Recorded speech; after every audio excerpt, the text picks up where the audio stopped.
20 मई 1916 south Georgia island के एक व्हेलिंग station पर अचानक 3 ऐसे आदमी दिखाई देते हैं जिन्हें दुनिया काफी समय पहले मरा हुआ मान चुकी थी। उनकी दाढ़ियां काफी बड़ी हुई थी, कपड़े फटे हुए थे और चेहरे ठंड और धूप से काले पड़ चुके थे। हालत इतनी खराब थी कि वहां मौजूद कोई भी उन्हें पहचान नहीं पाया। पहचानता भी कैसे, क्योंकि यही 3 लोग 532 दिन पहले इसी जगह से अपने 25 साथियों के साथ एक शिप पर सवार होकर दुनिया के सबसे ठंडे और खतरनाक जगह एंटार्क्टिका को एक्सप्लोर करने निकले थे। उनका सपना वेडेल सी के कोस्ट तक पहुंचकर वहां से पैदल पूरे एंटार्क्टिका को पार करना था, यानी एक ऐसा कारनामा जो उससे पहले किसी इंसान ने कभी नहीं किया था। लेकिन एंटार्क्टिका की बर्फीली दुनिया ने जल्द ही उनकी ऐसी परीक्षा लेनी शुरू कर दी जिसकी कल्पना भी किसी ने नहीं की थी। कुछ ही महीनों में वेडेल सी में बर्फ की परतें इतनी मोटी हो गई कि उनका शिप बर्फ के बीच फंस गया और एक दिन उनकी आंखों के सामने समुद्र की गहराइयों में समा गया। इस तरह 28 लोग दुनिया के सबसे ठंडे और सुनसान इलाके में फंसे थे, जिनके चारों तरफ सिर्फ बर्फ, तूफान और मौत जैसा सन्नाटा था। उन्हें ऐसे खतरनाक हालातों में महीनों तक तैरती बर्फ पर रहना पड़ा। कुछ ही समय में उनके पास खाना और पानी खत्म हो गया और जिंदा रहने के लिए उन्हें ऐसे फैसले लेने पड़े जिनके बारे में सोचकर भी रूह कांप जाए। उन्हें अपनी जान बचाने के लिए अपने साथ लाए कुत्तों को भी मारकर खाना पड़ा। कभी वो सरकती बर्फ के सहारे बहते रहे, कभी खुले समंदर में छोटी नावों पर तूफानी लहरों से लड़ते रहे और कभी हजारों फीट ऊंचे बर्फीले पहाड़ों में रास्ता बनाते हुए आगे बढ़ते रहे। और इस तरह उन्हें 2 साल से भी ज्यादा समय तक ऐसे खतरनाक हालातों में रहना पड़ा। ये कहानी सिर्फ एक एक्सपेडिशन की नहीं है, बल्कि ये कहानी है इंसानी हौसले, नेतृत्व और सर्वाइवल की उस हद की जहां हर दिन जिंदगी और मौत के बीच की दूरी बस एक गलत कदम जितनी रह जाती है। तो आइए चलते हैं उस सफर पर जहां हर मोड़ पर मौत घात लगाए बैठी थी और जहां से शुरू हुई दुनिया की सबसे महान सर्वाइवल स्टोरी, जिसने साबित किया कि जब इंसान हार मानने से इनकार कर देता है तब सबसे कठिन हालात भी उसके सामने झुक जाते हैं। अर्थ के साउथ पोल पर मौजूद एंटार्क्टिका इस धरती के 7 कॉन्टिनेंट्स में से एक है, जो इस धरती की सबसे ठंडी और सबसे कठोर जगह है। चारों तरफ एंटार्क्टिक ओशन से घिरा हुआ ये इलाका लगभग पूरी तरह बर्फ से ढका रहता है। यहाँ की ठंड इतनी खतरनाक होती है कि कई जगह तापमान -50 डिग्री सेल्सियस से भी नीचे चला जाता है। तेज बर्फीले तूफान, महीनों तक चलने वाली अंधेरी सर्दियां और चारों तरफ फैली बर्फ, ये सब मिलकर इसे इंसानों के लिए लगभग नामुमकिन जगह बना देती है। लेकिन यही खतरा कुछ लोगों के अंदर रोमांच पैदा करता था। ऐसे ही थे एक Anglo Irish explorer Ernest Shackleton, जिनके मन में एंटार्क्टिका तक पहुंचने का सपना किसी जुनून की तरह बसा हुआ था।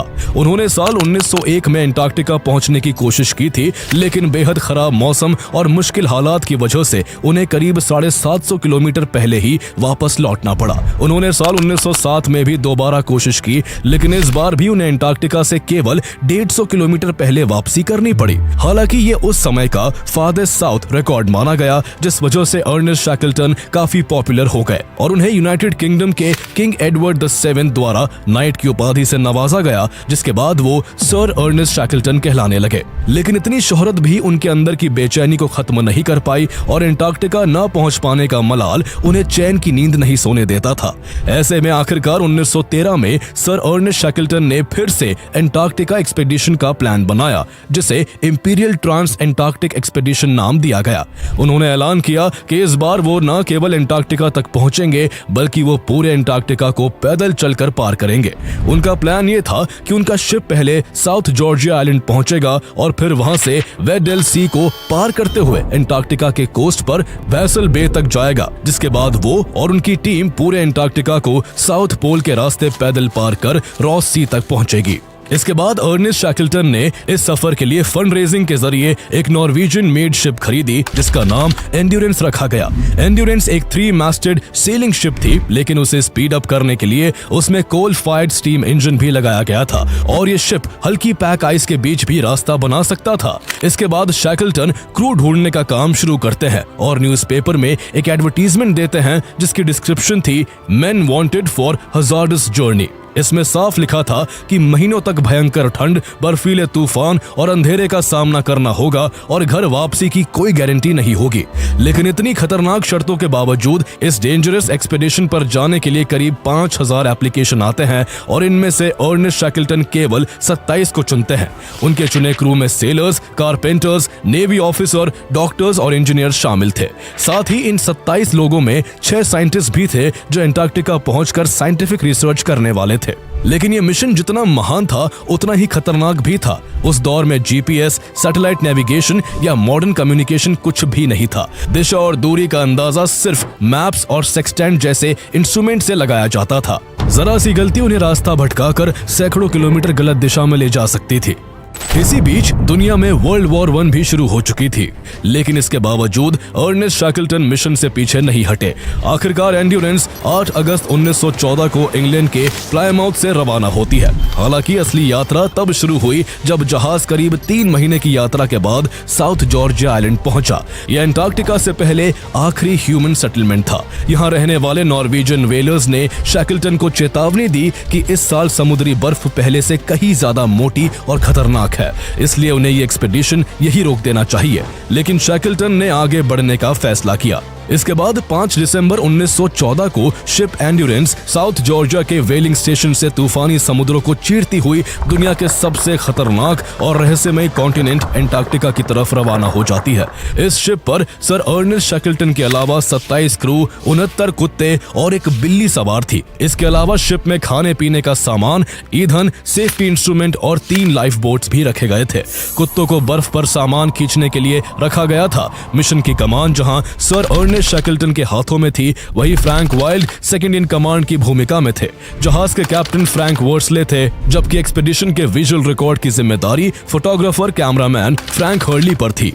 कुछ ही दिनों बाद एंड्योरेंस दुनिया के सबसे खतरनाक समुद्री इलाकों में से एक वेडल सी में एंटर कर जाती है। आसमान में बादल छाए हुए थे और सूर्य का कहीं नामो निशान नहीं था, लेकिन इसके बावजूद शिप का माहौल काफी खुशनुमा बना हुआ था और क्रू मेंबर एक दूसरे से हंसी ठिठोली करने में मशगूल थे। यहीं से उनकी एक ऐसी यात्रा की शुरुआत हुई जो रोमांच और खतरे से भरी हुई थी और आगे चलकर एक ऐसी सर्वाइवल स्टोरी बनने वाली थी जो आज से पहले ना तो सुनी गई थी और ना ही देखी गई थी। वेडल सी एक ऐसा समुद्री इलाका है जो 3 तरफ से अंटार्कटिका से घिरा हुआ है। इसी वजह से यहाँ समुद्र की सतह पर जगह जगह बर्फ की मोटी लेयर्स जमी रहती हैं। व्हेलिंग स्टेशन से रवाना होने के सिर्फ 2 दिन बाद ही एंड्योरेंस चारों ओर से बर्फ के टुकड़ों में फंसने लगी, जिससे उसकी स्पीड कम हो गई। जैसे जैसे दिन गुजरते गए बर्फ और मोटी होती गई। इसका नतीजा ये हुआ कि साउथ जॉर्जिया आइलैंड से रवाना होने के सिर्फ 9 दिन बाद 14 दिसंबर को शिप को 24 घंटे के लिए रुकना पड़ता है। लेकिन फिर भी किसी ने हौसला नहीं खोया। शैकल्टन को उम्मीद थी कि यह बर्फ कुछ दिनों में लूज हो जाएगी। जैसा उन्होंने सोचा था वही हुआ और करीब 8 दिन बाद 22 दिसंबर को रास्ते की बर्फ पिघलने लगती है। उसके बाद शिप फिर से आगे बढ़ती है और अगले 2 हफ्तों तक शिप यूं ही लगातार साउथ की ओर बढ़ती रहती है। देखते ही देखते 10 जनवरी 1915 तक जहाज अंटार्कटिका के कोस्ट लैंड के काफी करीब पहुंच गया और उनका लक्ष्य अब बस कुछ 100 किलोमीटर दूर रह गया था। 15 जनवरी को एंड्योरेंस एक ऐसी जगह पहुंची जहां समुद्र की बर्फ काफी मजबूत दिख रही थी। क्रू को लगा कि अगर जरूरत पड़े तो यहाँ से बर्फ पर उतरकर आगे पैदल भी बढ़ा जा सकता है। लेकिन शैकल्टन को लगा कि उनका असली लैंडिंग पॉइंट वेसल बे अभी भी साउथ में है, इसलिए उन्होंने एंड्योरेंस को साउथ की दिशा में ही आगे बढ़ाने का आदेश दिया। लेकिन असल में वो अपने लक्ष्य के काफी करीब थे। शैकल्टन ने दिशाओं का गलत अंदाजा लगा लिया था और उनकी यही गलती आगे उनकी और उनके क्रू की जिंदगी को नरक बनाने वाली थी। इस गलत अंदाजे ने जहाज को और घनी बर्फ वाले इलाके में पहुंचा दिया। इस बीच 17 जनवरी की शाम तक अचानक मौसम खराब हो गया। तेज हवाओं ने जहाज को उसकी दिशा से भटका दिया और एंड्योरेंस धीरे धीरे नॉर्थ ईस्ट की तरफ बहने लगी। अगले दिन तक जहाज अपनी जगह से करीब 23 किलोमीटर दूर जा चुका था और इस बीच बर्फ की परतें फिर से मोटी होने लगी। अब हालत ये थी कि जब हवा चलती तो शिप गलत दिशा में ड्रिफ्ट करता और जब मौसम शांत होता तो बर्फ उसे जकड़ कर रोक देती। कई दिनों तक यही चलता रहा और आखिरकार 14 फरवरी को शैकल्टन ने कोयला बचाने के लिए जहाज के इंजन बंद करवा दिए और क्रू को बर्फ काट कर रास्ता बनाने का आदेश दिया। सभी ने मिलकर कई दिनों तक बर्फ को काटने की पूरी कोशिश की, लेकिन रास्ता नहीं बन सका और बर्फ लगातार जहाज को अपनी गिरफ्त में लेती जा रही थी। अब एंटार्क्टिका में लंबी अंधेरी सर्दी आने वाली थी, इसलिए शैकल्टन को यही चिंता खाया जा रही थी कि अगर जहाज यहीं फंसा रहा तो उन्हें पूरा विंटर बर्फ के बीच ही गुजारना पड़ेगा। सर्दियों में यहाँ महीनों तक सूरज दिखाई नहीं देता, बर्फ और मोटी हो जाती है और उसका दबाव जहाज को तोड़ भी सकता था। लेकिन सब कुछ जानते हुए भी शैकल्टन कुछ भी नहीं कर सकते थे, क्योंकि एक तरफ उनका शिप आइस में जकड़ा हुआ था तो दूसरी तरफ खुला समंदर बहुत दूर था। आखिरकार 24 फरवरी 1915 को शैकल्टन ने फैसला लिया कि अब आगे बढ़ने की कोशिश बंद की जाए और पूरी सर्दी यही गुजारी जाए। सभी कुत्तों को जहाज से उतारकर बर्फ पर बने डॉगलूज में शिफ्ट कर दिया गया और जहाज के अंदरूनी हिस्से को सर्दियों के लिए रहने योग्य बना दिया गया। शैकल्टन को इसी इलाके में 3 साल पहले हुई एक चमत्कार की उम्मीद थी, जब एक्सप्लोरर विल्हेम फिल्चनर का जहाज इसी इलाके में 6 महीने तक फंसे रहकर खुद ब खुद बर्फ से आजाद हो गया था। शैकल्टन भी इसी चमत्कार की उम्मीद में इंतजार करने लगे और इस दौरान टीम का हौसला ना डगमगाए, इसलिए वो सबसे तरह तरह की एक्टिविटीज करवाने लगे। क्रू को मूनलाइट वॉक्स कराए जाते, शिप पर छोटे मोटे नाटक और गेम्स होते और कुत्तों की भी रेसेस करवाई जाती, ताकि सबका मन लगा रहे और किसी की हिम्मत ना टूटे। इस तरह करीब 6-7 महीने गुजर गए, लेकिन इसके बावजूद हालात सुधरने के बजाय और भी भयानक होने लगे। शिप एंड्योरेंस के चारों तरफ की बर्फ खिसक कर उस पर प्रेशर डालने लगी थी। इस बीच एक दिन अचानक आसपास की कई बर्फ की विशाल चट्टानें शिप से आ टकराई, जिससे वहां एक जोरदार आवाज गूंजी और एंड्योरेंस कई जगह से टूट गया। जहाज के पिछले हिस्से में कई बड़े सुराख हो गए और सुराखों से समुद्र का पानी तेजी से अंदर घुसने लगा। क्रू ने पंप्स चलाए, इंजन शुरू किए और पानी रोकने की पूरी कोशिश की, लेकिन ठंड इतनी ज्यादा थी कि अंदर घुसता पानी तुरंत बर्फ बन जाता और जहाज को और भी भारी कर देता। इससे एंड्योरेंस का वजन बढ़ता जा रहा था, जो उसे बर्फ में और अंदर डुबो देता था। अगले 3 दिनों में हालात इतने खराब हो गए कि अर्नेस्ट शैकल्टन को सबसे मुश्किल फैसला लेना पड़ा। उन्होंने आदेश दिया कि शिप को खाली कर दिया जाए, क्योंकि ज्यादा देर तक उस डूबते जहाज पर रहना उनकी जिंदगी को भी निगल सकता था। इसके बाद तेजी से जरूरी सामान और तीनों लाइफ बोट्स को जहाज से बर्फ पर उतार लिया गया। शैकल्टन ने साफ आदेश दिया कि हर आदमी सिर्फ उतना ही सामान साथ लेगा जितना जिंदा रहने के लिए जरूरी हो, और बाकी सब कुछ पीछे छोड़ देना था। कुछ ही देर में 28 लोग बर्फ पर खड़े थे। उनके सामने चारों तरफ फैला हुआ अंतहीन सफेद सन्नाटा था और पीछे उनका जहाज एंड्योरेंस खड़ा था, जो अब धीरे धीरे बर्फ में धंसता जा रहा था। समुद्र के बीच उस सुनसान बर्फीले मैदान पर खड़े इन 28 लोगों के लिए दुनिया जैसे अचानक खत्म हो चुकी थी और दूर दूर तक मदद की कोई उम्मीद नहीं थी।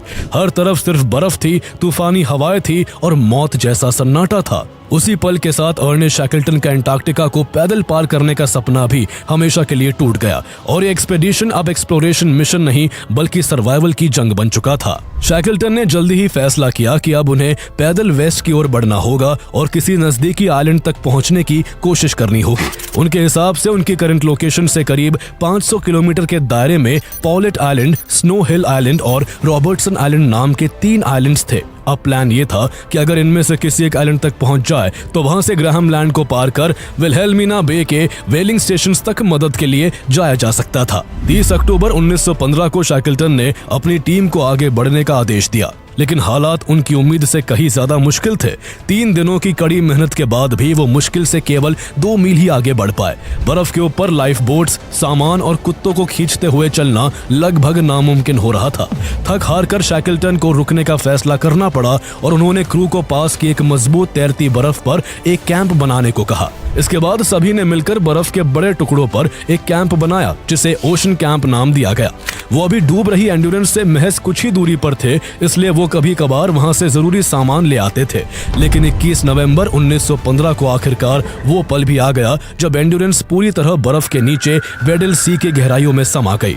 ये मार्मिक दृश्य देखकर शैकल्टन और उनके क्रू की आंखें भर आई। वो जहाज जो उन्हें दुनिया के आखिरी छोर तक लेकर आया था अब उनके सामने ही गायब हो चुका था। अब उनके पास सिर्फ एक तैरती हुई आइस शीट का ही सहारा था जिस पर उनका कैंप बना हुआ था।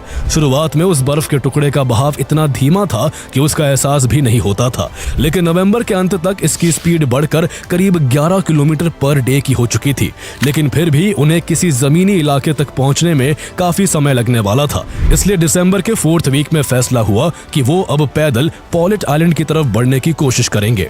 23 दिसंबर को ओशन कैंप को छोड़कर सभी लोग पैदल पॉलेट आइलैंड की ओर आगे बढ़ने लगते हैं, लेकिन हालात बेहद मुश्किल थे। कड़ी मेहनत के बावजूद वो बर्फ पर भारी सामान और तीनों लाइफ बोट्स खींचते हुए केवल 12 किलोमीटर ही आगे बढ़ पाते हैं। आखिरकार उन्हें फिर से रुकना पड़ता है और एक दूसरी मजबूत तैरती बर्फ के टुकड़े पर एक नया कैंप लगाना पड़ता है।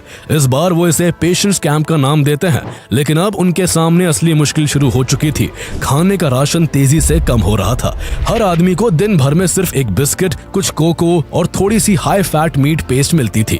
कभी कभी वो सील्स और पेंगुइन्स का शिकार कर लेते थे, लेकिन ऐसा अक्सर नहीं हो पाता था। शरीर में पानी की भी इतनी कमी हो चुकी थी कि सबके होंठ फटकर सूज गए थे। गला इस कदर सूख चुका था कि उन्हें खाना निगलने में भी मुश्किल होती थी। ऐसे में शैकल्टन ने सबको कच्चा सील मीट खाने को कहा ताकि उसके खून से खाना निकलना आसान हो सके। हालात इतने खराब हो गए कि उन्होंने अपने साथ लाए कुत्तों को भी एक एक करके मारकर खाना शुरू कर दिया। कुत्तों का मीट अब उनके राशन का महत्वपूर्ण हिस्सा बन गया था। शिप को छोड़े अब उन्हें लगभग 6 महीने हो चुके थे और मार्च 1916 के आखिर तक उनकी तैरती बर्फ इतनी दूर बह चुकी थी कि क्रू को कुछ माउंटेन्स दिखाई देने लगे। लेकिन बुरी बात यह थी कि वो पॉलेट आइलैंड की उल्टी दिशा में ड्रिफ्ट कर चुके थे, क्योंकि इस दौरान हवा बार बार डायरेक्शन बदलती रहती थी, इसलिए आइस शीट कभी इधर तो कभी उधर बहती थी। कुदरत मानो हर पल उनका इम्तिहान ले रही थी। हालात इतनी तेजी से बदल रहे थे कि शैकल्टन को अपना टारगेट बदलने पर मजबूर होना पड़ रहा था। पहले उन्हें लगा कि वो क्लैरेंस आइलैंड पहुंच सकते हैं, फिर किंग जॉर्ज आइलैंड तक पहुंचने की उम्मीद जगी, लेकिन आखिरकार ये फैसला हुआ कि वो एलिफेंट आइलैंड की ओर जाएंगे। शैकल्टन के हिसाब से एलिफेंट आइलैंड उनकी करंट पोजीशन से लगभग 160 किलोमीटर नॉर्थ वेस्ट में था और बर्फ का टुकड़ा भी लगातार कई दिनों से उसी दिशा में बह रहा था। कुछ ही दिनों में ये दूरी घटकर केवल 50 किलोमीटर रह गई। लेकिन इस दौरान एक और खतरा सामने आ गया। जिस बर्फ के टुकड़े पर उनका कैंप था वो तेजी से पतला होता जा रहा था और किसी भी समय टूट सकता था। अब इंतजार करना मौत को बुलाने जैसा था, इसलिए शैकल्टन ने फैसला किया कि अब बर्फ छोड़कर लाइफ बोट्स में समुद्र में उतरना ही होगा। तीनों नावों को धकेलते हुए उन्होंने उन्हें खुले पानी तक पहुंचाया और सब उसमें सवार होकर एलिफेंट आइलैंड की ओर बढ़ने लगते हैं। तेज लहरें उनकी लाइफ बोट्स को लगातार इधर उधर उछाल रही थी। कैप्टन फ्रैंक वर्सली लगभग 80 घंटे से सो नहीं पाए थे। कई लोग भूख और गंदे पानी की वजह से बीमार हो चुके थे और आधे से ज्यादा लोग मानसिक रूप से टूटकर अपना हौसला खो चुके थे। लेकिन जितने लोग भी स्वस्थ थे वो लगातार नावों को चलाते रहे। इस तरह लगातार 7 दिन तक पैडल मारने के बाद वो 16 अप्रैल 1916 को एलिफेंट आइलैंड तक पहुंच जाते हैं। करीब 1.5 साल बाद उनके पैरों के नीचे ठोस जमीन थी। यह आइलैंड वीरान, ठंडा और बंजर था, जहां शायद ही कभी कोई जहाज आता था। लेकिन फिर भी उस पल उनके लिए ये जगह किसी स्वर्ग से कम नहीं थी। लेकिन सच्चाई ये थी कि यहाँ ज्यादा दिनों तक जिंदा रह पाना लगभग नामुमकिन था, क्योंकि इस आइलैंड पर खाने के लिए लगभग कुछ भी नहीं था। एलिफेंट आइलैंड से सबसे नजदीकी ह्यूमन सेटलमेंट कम से कम 960 किलोमीटर दूर था। साउथ अमेरिका का केप हॉर्न और फॉकलैंड आइलैंड्स करीब इतने ही फासले पर थे, जबकि साउथ जॉर्जिया आइलैंड, जहां से उन लोगों की मेन एक्सपीडिशन शुरू हुई थी, वहां तक पहुंचने के लिए लगभग 1300 किलोमीटर का सफर तय करना पड़ता। केप हॉर्न और फॉकलैंड आइलैंड्स पास तो थे, लेकिन वहां तक पहुंचने का एकमात्र रास्ता दुनिया के सबसे खतरनाक समुद्री रास्तों में से एक ड्रेक्स पैसेज से होकर गुजरता था। यहां से गुजरना मतलब खुद मौत के मुंह में जाने के बराबर था। यहां 12 मीटर ऊंची लहरें उठती हैं और अब तक यहां 20,000 से ज्यादा सेलर्स अपनी जान गंवा चुके थे। ऐसे में शैकल्टन ने फैसला किया कि वो साउथ जॉर्जिया आइलैंड जाने की कोशिश करेंगे। लेकिन समस्या ये थी कि ज्यादातर क्रू की हालत इतनी ज्यादा खराब थी कि उन्हें इतनी दूर तक केवल लाइफ बोट से ले जाना बेहद जोखिम भरा होता। इसलिए शैकल्टन फैसला करते हैं कि वो सिर्फ 6 लोगों की छोटी टीम लेकर साउथ जॉर्जिया आइलैंड जाएंगे और वहां से हेल्प लेकर वापस अपने साथियों को रेस्क्यू करने एलिफेंट आइलैंड लौटेंगे। इस तरह 22 लोग एलिफेंट आइलैंड पर ही कैंप लगाकर शैकल्टन का इंतजार करने वाले थे। शैकल्टन ने वहां रुकने वाली टीम की जिम्मेदारी फ्रैंक वाइल्ड को सौंपी, जो पहले भी उनकी कई एक्सपेडिशंस में साथ रह चुके थे। सब तैयारियां पूरी करने के बाद 24 अप्रैल 1916 को शैकल्टन अपने 5 साथियों Frank Worsley, Tom Crean, Harry McNish, John Vincent और टिमोथी मैकार्थी के साथ एक छोटी लाइफ बोट में सवार होकर स्कॉटिया सी के रास्ते साउथ जॉर्जिया आइलैंड की तरफ रवाना हो जाते हैं। प्लान ये था कि वो 4 घंटे नाव चलाएंगे और 4 घंटे आराम करेंगे। लेकिन समुद्र की लहरें इतनी खतरनाक थी कि कई बार बोट में पानी भर जाता तो कभी ऊंची लहरें उसे अपने साथ ऊपर उछालकर फिर से जोर से पानी पर पटक देती। लेती। कई बार ऐसा लगता कि नाव अब डूबने ही वाली है, लेकिन हर बार वो किसी तरह बच निकलते। इसकी वजह ये थी कि इस रास्ते में भी ड्रेक पैसेज का असर पूरी तरह टाला नहीं जा सका था और उसी उफनते समुद्र का कहर उनकी छोटी सी नाव पर टूट रहा था। इस बीच सदर्न हेमिस्फीयर में विंटर भी शुरू हो चुकी थी और अब केवल 4 घंटों के लिए आसमान में सूरज दिखाई देता था। ऐसे में उन्हें डायरेक्शन का सही अंदाजा लगाने में भी काफी मुश्किल हो रही थी। अगले 16 दिनों तक वो लगातार समुद्र की विशाल और खतरनाक लहरों और तेज तूफानी हवाओं से जूझते रहे। वो कभी बोट से पानी निकालते तो कभी उसमें जमती बर्फ को हटाते। आखिरकार एक दिन उन्हें दूर से साउथ जॉर्जिया आइलैंड दिखाई दिया। अब वो उससे केवल 5 किलोमीटर दूर थे। क्रू पूरी तरह थक चुका था और उनमें अब पैडल मारने की ताकत भी नहीं बची थी, इसलिए उन्होंने पैडल छोड़ दिए। ऐसा लग रहा था कि मानो उन्होंने सब कुछ कुदरत के हवाले कर दिया हो। लेकिन सभी मुश्किलों को पार कर फाइनली 17 दिनों की इस खतरनाक यात्रा के बाद सर शैकल्टन और उनके 5 साथी साउथ जॉर्जिया के वेस्ट कोस्ट पर पहुंच जाते हैं। किनारे पर पहुंचकर उनकी खुशी का ठिकाना नहीं रहा और वो खुशी के मारे एक दूसरे से लिपट गए। उन्हें लगा कि उनकी सबसे बड़ी लड़ाई खत्म हो गई है, लेकिन जब उन्हें अपनी सही लोकेशन का अंदाजा हुआ तो पल भर में उनके चेहरे की खुशी गायब हो गई। वो आइलैंड के गलत किनारे पर पहुंचे थे जहां कोई इंसानी बस्ती नहीं थी। यहाँ इंसान बिल्कुल ऑपोजिट साइड में रहते थे जहां व्हेलिंग स्टेशंस थे, लेकिन वहां तक पहुंचने के लिए करीब 40 किलोमीटर के बर्फीले पहाड़ और ग्लेशियर पार करने पड़ते। उस समय उनकी हालत ऐसी थी कि वो एक कदम की चढ़ाई भी नहीं कर सकते थे, इसलिए उन्होंने कुछ समय आराम करने का फैसला किया। उन्होंने आसपास के सील्स और दूसरे समुद्री जीवों का शिकार किया ताकि कुछ ताकत वापस आ सके, क्योंकि आगे उनका इंतजार इस पूरी कहानी की सबसे कठिन पैदल यात्रा कर रही थी। साउथ जॉर्जिया आइलैंड के पहाड़ इतने खतरनाक थे कि इससे पहले कभी किसी इंसान ने उन्हें पैदल पार नहीं किया था, लेकिन शैकल्टन और उनके साथियों के पास अब कोई दूसरा रास्ता भी नहीं था। 9 दिनों के आराम के बाद भी हैरी मैकनिश, जॉन विंसेंट और टिमोथी मैकार्थी रिकवर नहीं कर सके, इसलिए 19 मई 1916 को अर्नेस्ट शैकल्टन ने उन्हें वहीं छोड़कर फ्रैंक वर्सली और टॉम क्रीन के साथ हजारों फीट ऊंचे पहाड़ों पर चढ़ना शुरू कर दिया। सबसे बड़ी मुश्किल यह थी कि उन्हें सही रास्ते का कुछ पता नहीं था, इसलिए सामने जो भी पहाड़ दिखता वो उसी पर चढ़ जाते। कहीं गहरी खाइयां मिलती तो कहीं सीधी खड़ी चट्टानों की दीवारें रास्ता रोक लेती। जब आगे बढ़ने का कोई रास्ता नहीं मिलता तो वो नीचे उतरते और फिर किसी दूसरे पहाड़ पर चढ़ने की कोशिश करते। घंटों की कोशिश के बाद भी उन्हें सही दिशा नहीं मिल पा रही थी। करीब 24 घंटे तक भटकने के बाद उन्होंने सामने दिख रही एक गहरी घाटी में उतरने का फैसला किया, इस उम्मीद में कि शायद वहीं से उन्हें व्हेलिंग स्टेशन तक पहुंचने का रास्ता मिल जाए। इसके बाद तीनों ने खुद को एक रस्सी से बांध लिया और पहाड़ों में रास्ता बनाते हुए चांदनी रात में लगातार आगे बढ़ते रहे। 20 मई की सुबह नीचे उन्हें हसवेक हार्बर दिखाई दिया और दूर से स्टॉर्मनेस व्हेलिंग स्टेशन से आती भाप की सीटी की आवाज सुनाई दी। पिछले 2 सालों में ये पहली बार था जब उन्होंने किसी ह्यूमन एक्टिविटी की आवाज सुनी थी। इससे उन्हें यकीन हो गया कि वो सही दिशा में जा रहे हैं। कुछ और घंटे चलने के बाद वो तीनों दोपहर तक व्हेलिंग स्टेशन पहुंच गए। लगातार 36 घंटे से पहाड़ों से नीचे उतरते रहने के कारण वो पूरी तरह थक चुके थे।